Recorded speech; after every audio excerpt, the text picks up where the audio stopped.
Estamos iniciando aí o mês Farroupilha, mês de mudança de clima, né?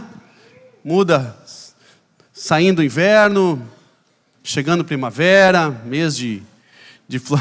Aleluia. Foi inverninho tão bom, passar um frio, mal remedinho. Não, as crianças ranhentas.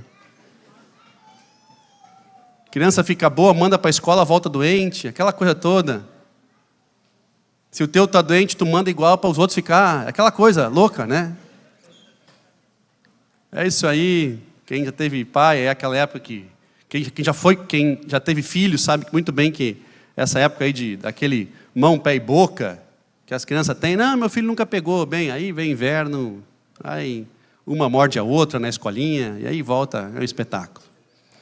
É isso aí. Mês Farroupilha, né? Mês que churrasqueiras não chegam a esfriar, sempre tem uma fumacinha. Mês inteiro de Farroupilha sempre tem alguma fumaça, né? Alguém está queimando algum carvãozinho, né? Os parques, o pessoal montando os piquetes, é aquele negócio. Mês do 7 de setembro, hein? Pessoal mais antigo aí, mais maduro, já desfilou no 7 de setembro, né? Bate mais forte com um pezinho, alivia com o outro. É aquela história. Quem não tem foto desfilando 7 de setembro? Hein? Os mais tradicionais têm a fotinho. Sempre tem a fotinho. Né? Pô, tava a mão, as crianças dão a mão para a outra aí, vamos atravessar a avenida. Sempre chove. Setembro chove muito. Né? 20 de setembro, desfile dos cavalos na avenida. Aquela coisa linda depois da avenida, né? Que os cavalos passam, fica aquela herança. Né?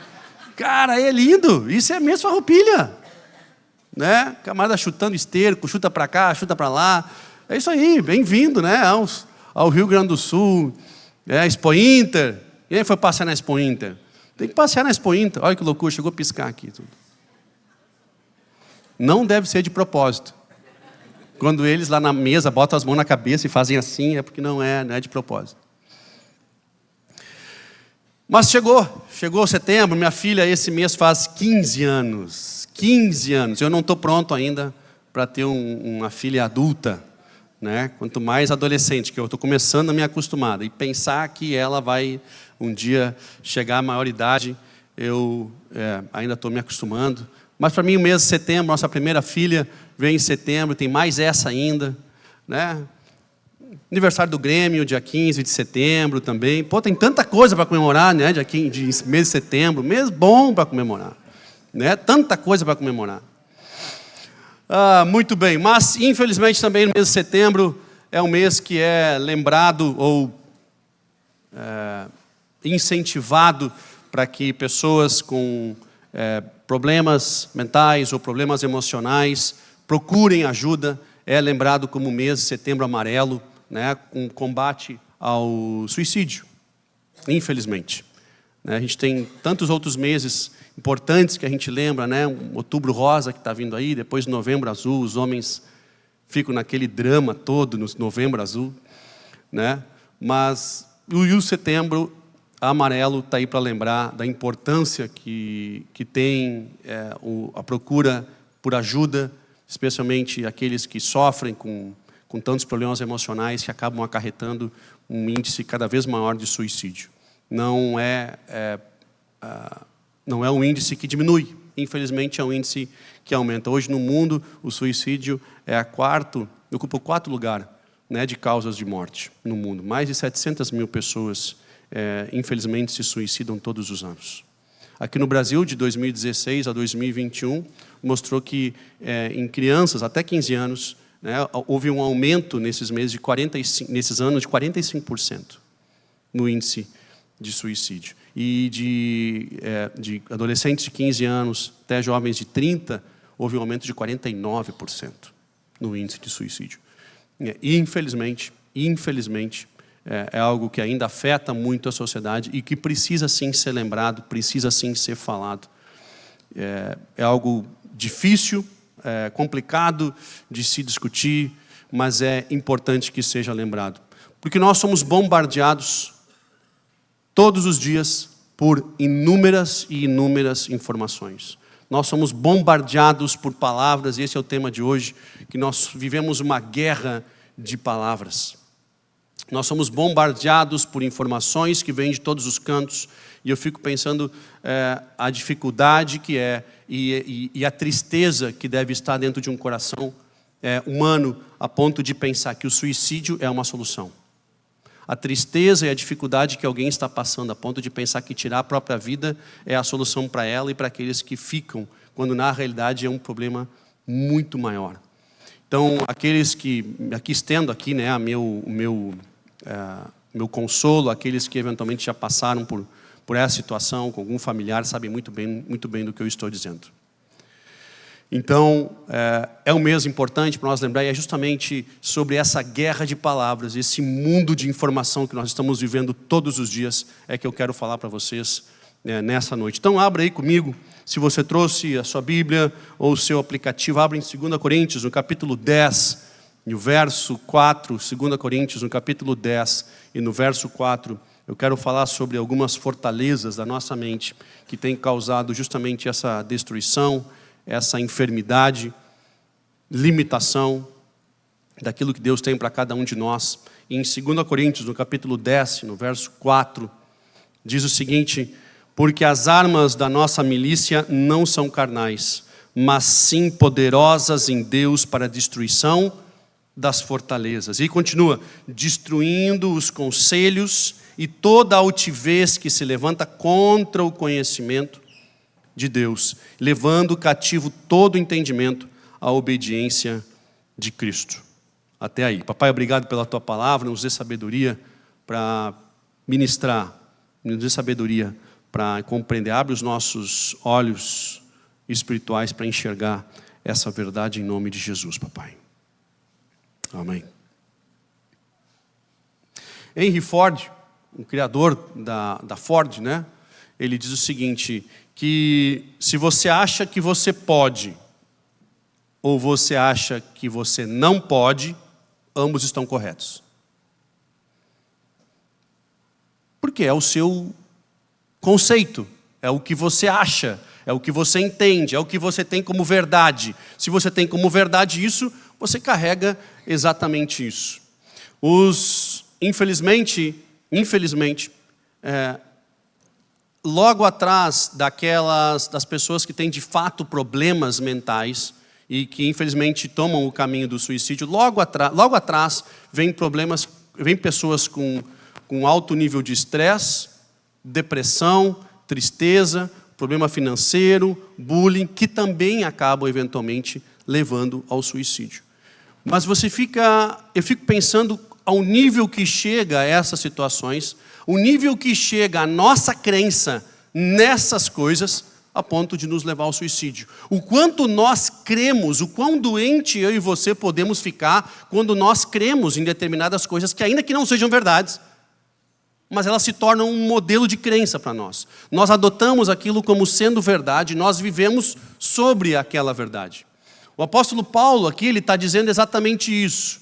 Ele diz que existem fortalezas da nossa mente, fortalezas que nos impedem de ir adiante, e que ele justamente com armas que não são carnais, ele tenta destruir essas fortalezas, para que a nossa mente seja levada cativa a Cristo, a nossa mente estar protegida em Cristo. Nós, quando aceitamos a Cristo, começamos a viver um novo modelo de crenças. Como, por exemplo, aqueles que adoravam o horóscopo, não saíam de casa sem você dar uma consultada no horóscopo antes. Quando você conhece a Cristo, você começa a desvencilhar desse negócio, respeita aqueles que gostam disso, mas você já não é mais guiado por isso, porque você tem um outro modelo de crença. Você descobriu e você entendeu que tem um conhecimento muito mais profundo do que isso, e que a sua vida não é guiada por isso, que as suas decisões, que as suas escolhas, que os seus princípios, que você começa a ver se sim guiam a sua vida. E você vai se desvencilhando desse tipo de crença. Antes você cria que determinados tipos de comidas eram, enfim, consagradas a determinados ídolos, e a Bíblia, a própria Bíblia nos ensina Paulo falando para Timóteo, ele ensina isso, dizendo, olha, cara, não vai nessa linha, que é meio complicado, ora, santifica e mete bala. E está tudo certo. A gente começa a se desvencilhar de determinados conceitos que antes nos prendiam. Superstições que antes nós tínhamos, a gente começa a deixar de lado. Né? A gente começa cara, respeito quem tem, mas na realidade, para mim não faz diferença. Medos de voar de avião, obviamente, né? Não aqueles que se atiram de prédio, achando que voar dentro de equipamento que voa. Né? Eu lembro que eu estava indo viajar, estava no aeroporto de Guarulhos, São Paulo, e já não sou um cara que durmo muito. E em avião, se eu dormir sentado, classe econômica, quem viajou em classe econômica sabe muito bem como é que é. Né? Você vai reclinar na classe econômica, é assim, né? Reclinou, bota para frente, a aeromoça vem e diz, bota para frente. Moça, não tem mais para frente para botar. Moça, mais para frente é na posição de acidente, né? Aquela que você... A classe econômica é essa, é a posição de acidente ou sentado, não tem deitado.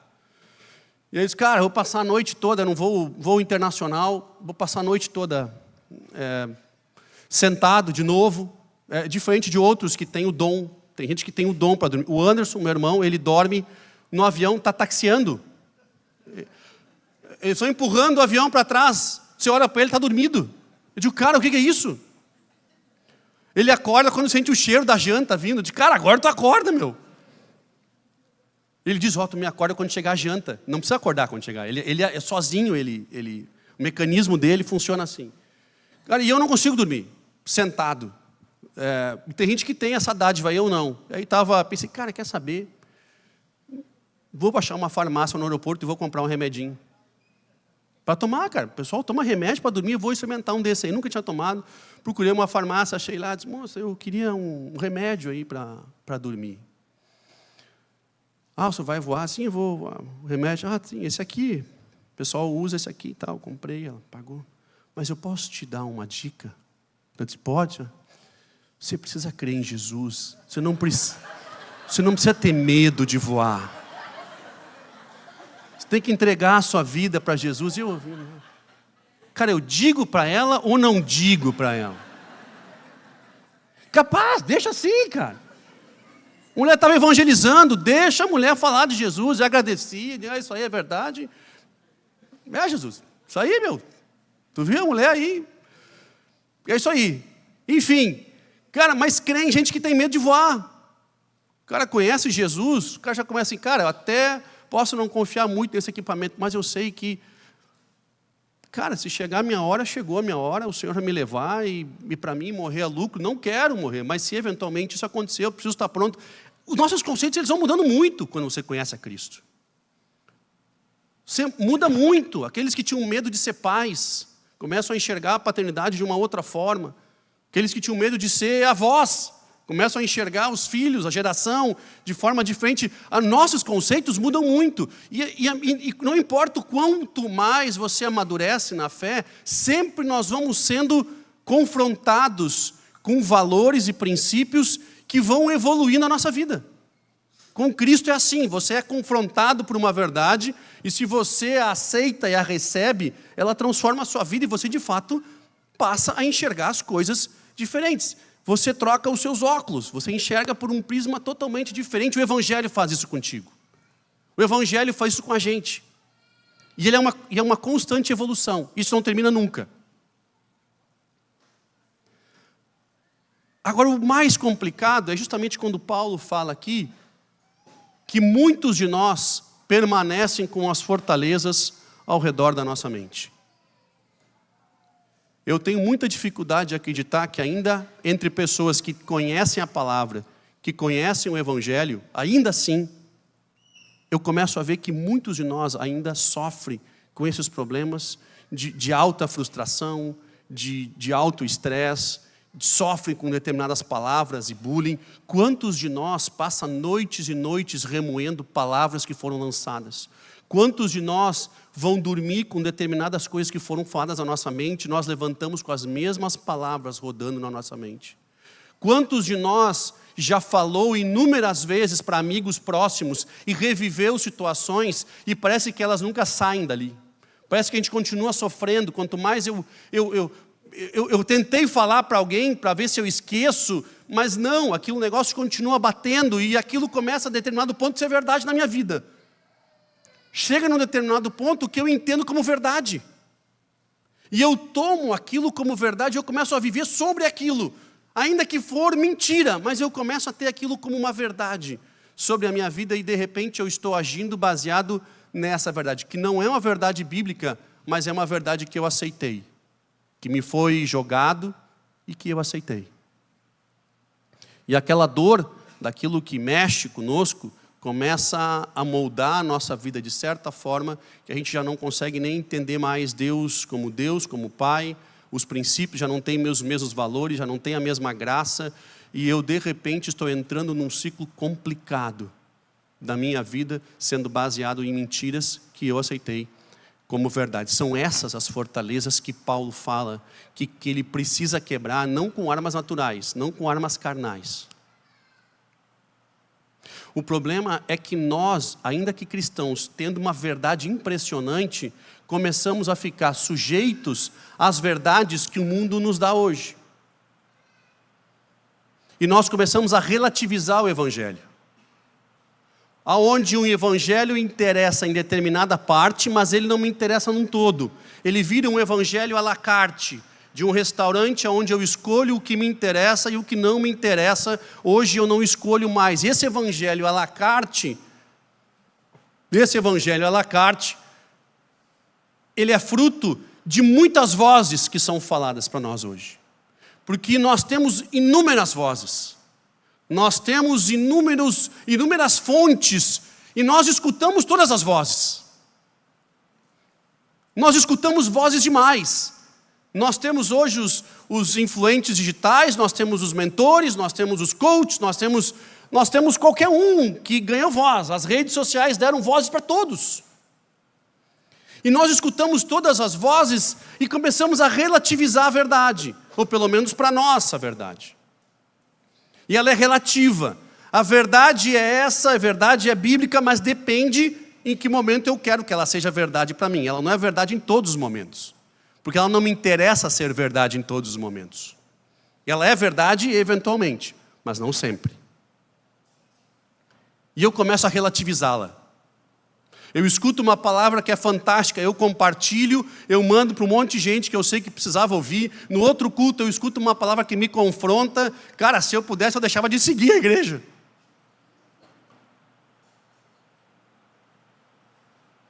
E aí eu digo, cara, depende.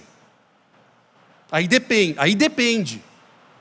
O apóstolo Paulo manda a gente julgar e reter o que é bom. Mas sabe o que a gente está fazendo hoje? A gente só julga. A gente não retém o que é bom. A gente já não tem mais a capacidade nem de reter algo que é bom. Porque nós ouvimos tantas vozes. Tantas vozes.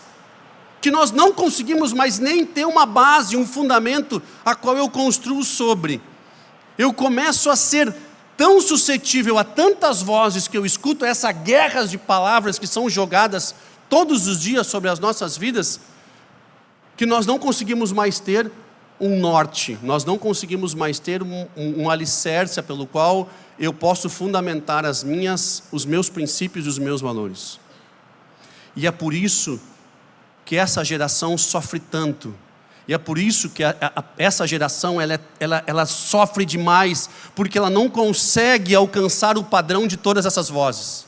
Ela não consegue suprir o que todas essas vozes dizem como sendo verdade. E esse padrão inalcançável, inatingível, ele passa a ser insuficiente, e ele não me serve mais, e eu entro numa roda complicada. Eu fico profundamente triste, decepcionado, frustrado, depressivo, e eu não alcanço mais esse padrão. Porque o padrão que me é oferecido depende também por quem fala. E se eu escuto muitas vozes, eu tenho muitos padrões. Eu não consigo mais alcançar nenhum deles. Pensa comigo, a minha avó morreu com 90 anos. Ela viveu até os 70 anos com pouquíssima mudança na vida dela, ou na sociedade em que ela viveu. Pouquíssima. As grandes mudanças do tempo da minha avó foram, talvez, a máquina de lavar roupa, porque ela lavava roupa no rio, e de repente passa a ter água encanada, energia elétrica, e ela tem uma máquina de lavar. Essas foram as grandes mudanças dela enxergar uma máquina, saindo a roupa limpa, sem ela ter que bater. Porque até o fim da vida ela costurava suas próprias roupas, suas próprias calcinhas. Porque ela fazia questão de ir. As grandes mudanças para elas foram essas, assim, de ter uma televisão. Essas foram as grandes mudanças. Já a partir do ano 2000 até hoje, as mudanças foram drásticas. Foram muito drásticas. É muita mudança, a ponto da gente, quando começa a aprender uma, essa já está obsoleta, porque tem outra que vem te empurrando atrás. Eu me lembro que a primeira vez que a minha filha Nicole foi apresentada um iPhone, um amigo parceiro de trabalho, morava fora do país, era um estrangeiro, ele veio para o Brasil, levei lá em casa, e ele disse, olha cara, com um dos primeiros iPhones, e ele tira do bolso, e ele mostra para ela, mostra uma foto para ela, sabe o que é a primeira coisa que ela fez? Ela passou o dedo assim. Assim. Na cabeça dela, era óbvio que era de botar o dedo e de empurrar. Porque eles nascem dentro dessa realidade. Eu não consegui explicar o que era fuso horário para minha avó. Eu abandonei. Ela queria ligar para um neto que morava fora do país, e eu dizia que não dava para ligar aquele horário. E ela dizia que como que não? Cara, eu tentei, o sol está aqui, do outro lado é sombra, depois gira, e daí agora é sombra lá e o sol é aqui. Digo, vó, a senhora liga a hora que a senhora quiser. E é isso aí. É isso aí. Nada mudou durante quase 70 anos na vida dela. E de repente as coisas começam a mudar. Para nós, as coisas estão mudando muito rápido. Para essa geração agora, é um furacão de informação. É um furacão de palavras que são lançadas. E aí eu fico pensando, a Bíblia, nos tempos dos avós, e os ensinamentos que eram passados de conversa, eram trocados, os ensinamentos eram divididos, e eles eram os mesmos. A informação, ela durava mais. A verdade bíblica entre as famílias, ela durava mais. Mas hoje nós temos um furacão de informação, onde a verdade ela é relativizada a todo momento, e nós vemos uma geração ansiosa por conhecer uma verdade, sendo bombardeada por palavras, sem de fato conseguir botar os pés em cima de alguma coisa sólida para construir. A dificuldade dessa geração é que a informação, ela chega e ela engana, ela ludibria, ela é falsa. E aí por isso que nós vemos um índice cada vez maior de suicídio dentro dos jovens, ou na faixa etária jovem, porque é essa faixa etária que não consegue nem descobrir e se identificar como pessoa, como gênero. Porque a verdade ela é relativizada a todo momento.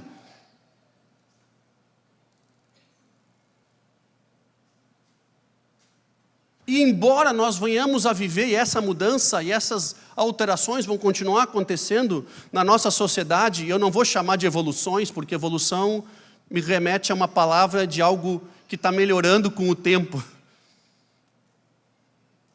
Mas essas mudanças constantes que estão acontecendo não vão mudar o fato de que os princípios bíblicos vão continuar sendo princípios bíblicos. As verdades bíblicas vão continuar sendo verdades. As revelações que a Bíblia faz a respeito da natureza do homem, dos conflitos do homem, dos problemas do homem, que o homem era homem desde que existiu, ela vai continuar sendo verdade. As revelações dos nossos problemas, feitos por aquele que nos criou, que tem o manual do proprietário, que tem os detalhes do homem, de como o homem, enquanto indivíduo funcionam, vão continuar sendo a verdade. Nada disso vai mudar, embora todas as mudanças aconteçam com a sociedade, as revelações de quem eu e você somos, de o porquê fomos feitos, de que nós somos amados de forma incondicional, tudo isso não muda.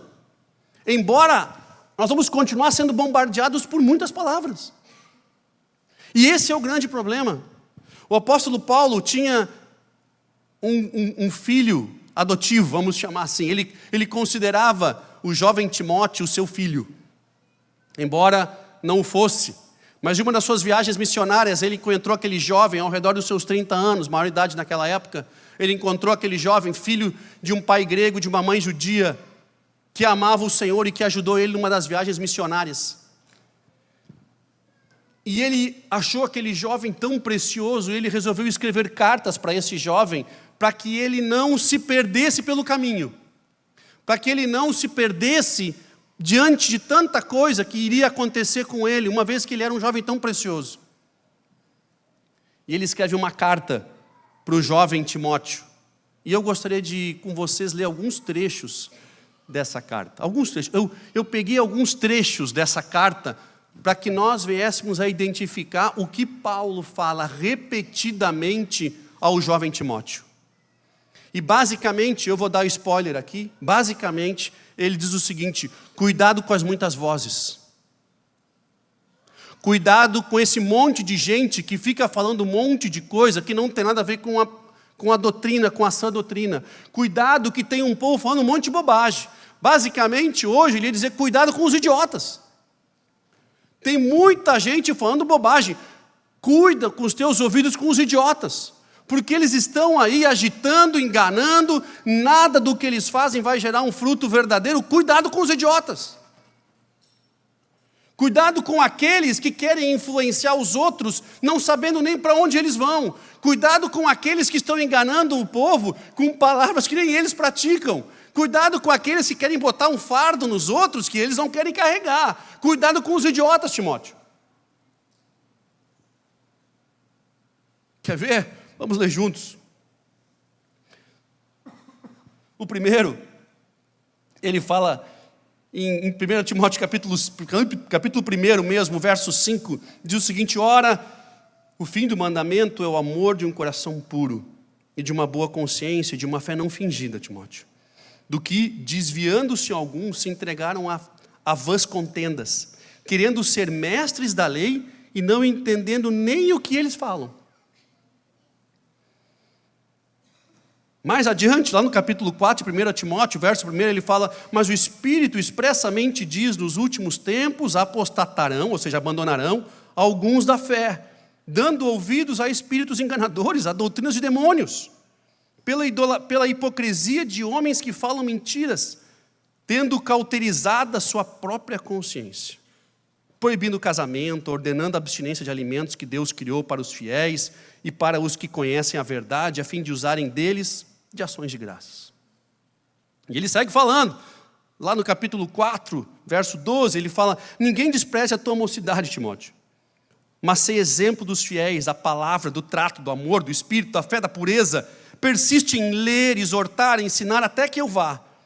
Não desprezes o dom que há em ti, a qual foi dado pela profecia e com imposição de mãos do presbitério. Medita nessas coisas, ocupa-te delas, para que o teu proveito seja manifesto a todos. Tem cuidado de ti mesmo e da doutrina. Persevera nessas coisas, porque fazendo isso tu te salvarás, a ti e àqueles que te ouvem. E ele segue falando lá no capítulo 6, e diz o seguinte: se alguém ensina alguma doutrina, e se não conforma com as sãs palavras do Senhor Jesus Cristo, e com a doutrina que é segundo a piedade, esse é soberbo, e nada sabe, mas delira acerca de questões e contendas de palavras, das quais nascem invejas, porfias, blasfêmias, ruins suspeitas, perversas contendas de homens corruptos de entendimento e privados da verdade, cuidando que a piedade seja a causa de ganho. Aparta-te desses tais. O apóstolo Paulo diz para o pequeno e jovem Timóteo, dizendo o seguinte: Timóteo, tu está pregando o evangelho, tu está cuidando para andar na linha e andar nos princípios, mas deixa eu dizer, está cheio de gente ruim aí. Está cheio de gente ruim. E esses caras vão usar essas palavras como sendo verdade para enganar o pessoal. Fica atento, tem muita gente enganando muita gente. Tem muita gente caindo nesse engodo, tem muito falso profeta, tem gente usando as palavras da verdade para ganhar lucro, para ganhar dinheiro. Jovem Timóteo, aparta-te desse povo, cuida de ti, bloqueia a tua mente, te proteja, para que dessa forma tu proteja os outros. No avião, nunca espero ter que viver isso, mas a aeromoça sempre diz, o textinho lá da aeromoça, em caso de emergência, máscara de oxigênio vão cair. Eu tenho que fazer o quê? Primeiro em você, para depois auxiliar alguém. Nós não temos, sendo cegos, que guiar outros. Nós temos que estar bem. O que basicamente o apóstolo Paulo está dizendo para Timóteo, bota a máscara em ti para que tu respire o oxigênio de verdade, para que os outros que andem contigo também respirem. Não dê bola para essas palavras, não dê ouvido para essas vozes, são muitas vozes, isso na época de Paulo, e quanto ao nosso tempo hoje. Nós estamos ouvindo muito mais vozes, os nossos jovens muito mais vozes. E nós nos tornamos rasos em conhecimentos de tudo, mas rasos. Nós nos tornamos senhores da relatividade, o que nos interessa nós selecionamos. Nós nos tornamos os maiores julgadores dos outros sem apresentar um fruto. Nós nos autofragilizamos ouvindo tudo isso. Nós fomentamos a nossa fragilidade dando ouvidos a essas vozes. Tem alguma coisa errada. Queridos, se nós estamos sendo abalados, se nós estamos sofrendo com vozes que ecoam na nossa mente, assim como o apóstolo Paulo disse a Timóteo, que ninguém despreze, aqui no capítulo 4, que ninguém despreze a tua mocidade, antes ser exemplo aos fiéis, mas hoje cabe qualquer coisa. Na época, o problema de Timóteo é porque eles faziam menos dele porque ele era jovem. Eles olhavam para ele, os de 60, e diziam, esse cara não tem condição de ensinar. E o apóstolo Paulo dizia, cara, que ninguém te despreze porque é jovem. Hoje, que ninguém te despreze porque tu é gordo, porque a sociedade diz que tem que ser magro. Ou que ninguém te despreze porque tu é magro demais, porque ela dizia que tu tinha que ser forte. Que ninguém te despreze porque tu é alto, ou porque tu é baixo, ou porque tu tem um nível social que tu devia ter outro. Que ninguém te despreze, meu irmão, que ninguém te despreze. Ser exemplo na doutrina, no ensinar, nos valores verdadeiros. Nós estamos ouvindo vozes demais. Que ninguém despreze o que tu carrega. Meu irmão, se isso está gerando uma angústia, se esse mundo está gerando uma angústia no teu coração, tem algo errado. Porque esse não é o evangelho. Talvez você está ouvindo vozes que estão botando sobre ti um fardo que ninguém quer carregar. Aqueles famosos ensinadores da felicidade, que não praticam sequer um dos seus ensinamentos, é como nós lemos aqui, aqueles que não sabem nem o porquê que estão falando, o que estão falando. Aqui, nós estamos falando do Paulo, avisando isso para Timóteo, nós vivemos isso todos os dias.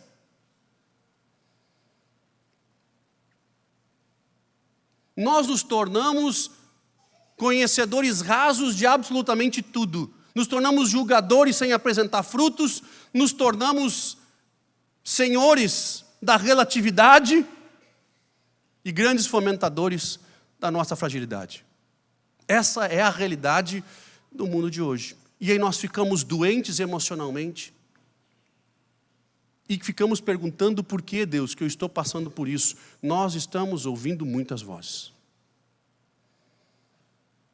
Se já era assim na época de Paulo, hoje o acesso a essas vozes, aos idiotas de plantão, é muito maior.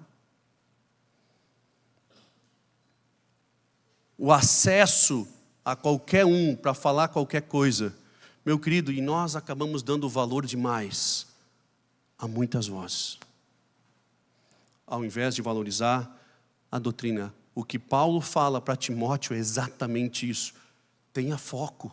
no que realmente tem valor, ou tu vai ficar louco.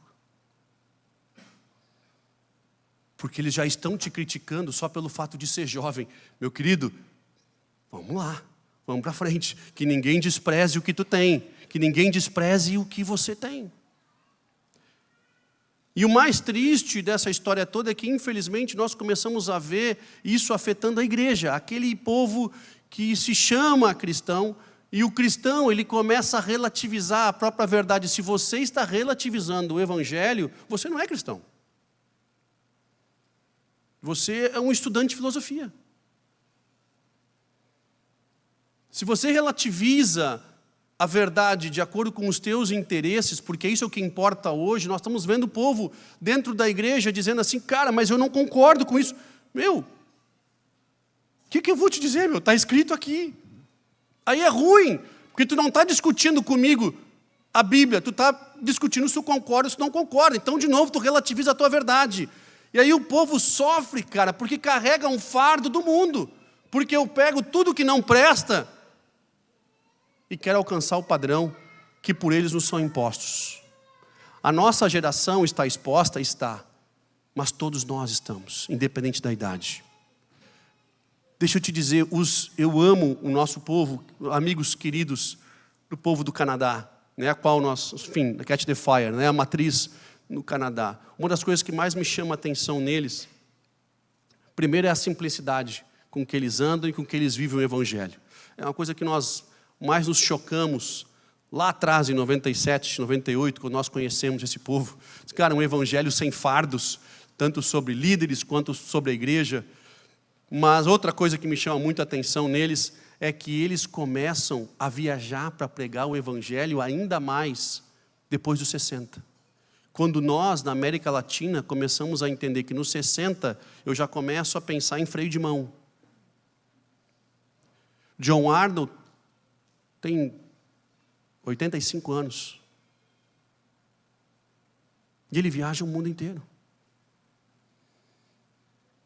Ninguém despreze, que ninguém despreze o que tem em ti.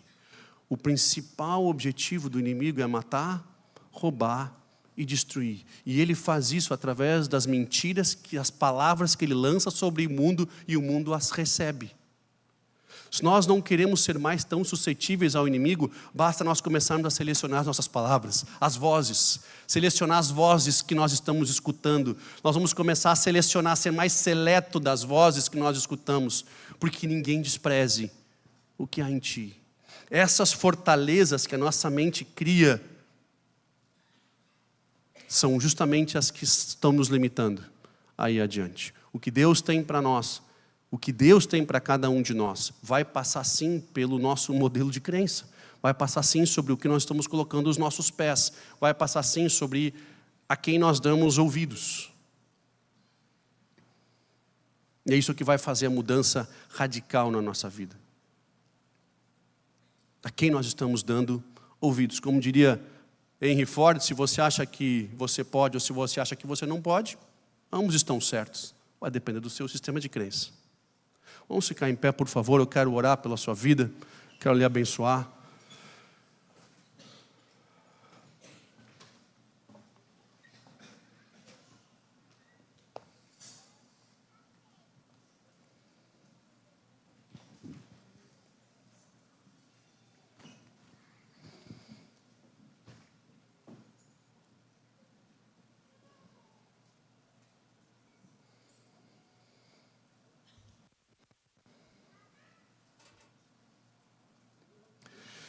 Timóteo já recebia essas instruções do seu pai na fé, como o próprio Paulo intitulava.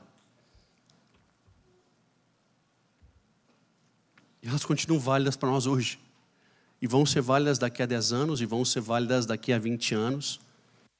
Porque essa é a verdade.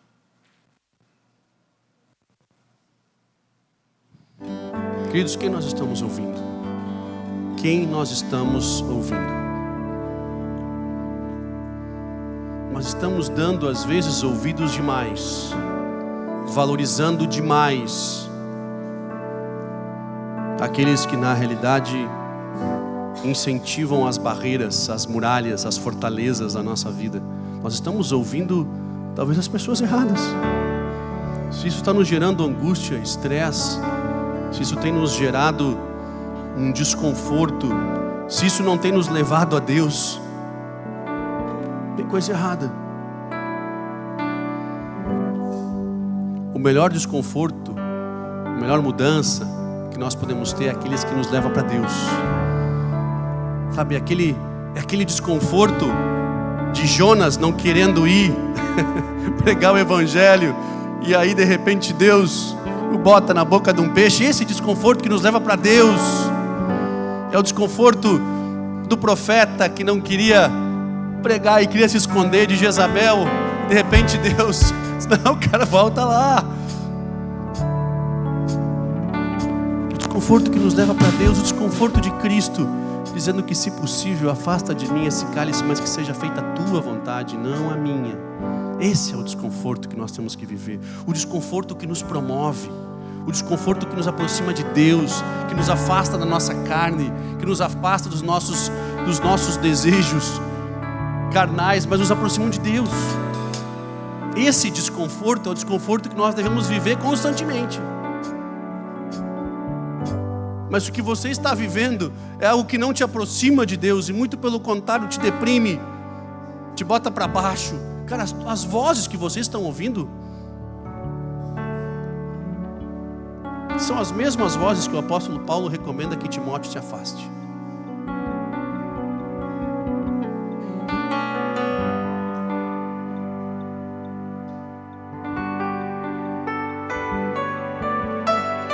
Quem nós estamos escutando? Que vozes que nós estamos ouvindo? Que padrões que nós estamos aceitando sobre a nossa vida? Que ninguém despreze o que há em ti. Aquilo que foi constituído por Deus, que foi te dado por Deus, os dons, os talentos, que ninguém despreze o que há em ti. Robson, mas eu não tenho o conhecimento que eu deveria. Que ninguém despreze o que há em ti. Robson, eu não tenho o nível social que os influencers dizem que eu deveria ter. Que ninguém despreze o que há em ti. Robson, mas eu não tenho o shape que eu deveria ter. Que ninguém despreze o que há em ti. Eu sou muito novo. Que ninguém despreze o que há em ti. Eu acho que eu já sou muito velho. Que ninguém despreze o que há em ti. Que ninguém despreze o que há em ti. O inimigo veio para matar, roubar e destruir. Ele vai fazer isso através de um sistema de crença, te afastando da verdade e te aproximando de tudo de menos conceitos bíblicos e valores de uma doutrina, de uma sã doutrina. Por isso eu quero orar por você. Papai, nós estamos reunidos nessa noite. Nós precisamos de Ti. Nós te amamos, nós carecemos de Ti. Pai, todo o sentimento de depressão, de frustração, de tristeza profunda, Pai, remove agora em nome de Jesus. Pai, os alcança em nome de Jesus. Pai, se há entre nós alguém que tem pensado em suicídio, Papai, alcança e visita em nome de Jesus. E coloca os teus padrões, os teus princípios. Alcança, Deus, Tu que ama a vida, Tu que valoriza a vida. Pai, a todos nós que estamos aqui e que precisamos que as fortalezas que nos fazem impedir, que nos impedem com que nós venhamos a chegar em Ti, chegar nos propósitos que Tu tens, que caiam por terra em nome de Jesus. Pai, eu abençoo o Teu povo, eu abençoo aqueles que nos assistem. Pai, vem sobre a vida de cada um. Rompem as muralhas. Rompam as muralhas. Que as muralhas sejam rompidas para que nós venhamos a viver aquilo que Tu tem, que ninguém despreze. Aquilo que Tu colocou em cada um de nós, Papai. Em nome de Jesus.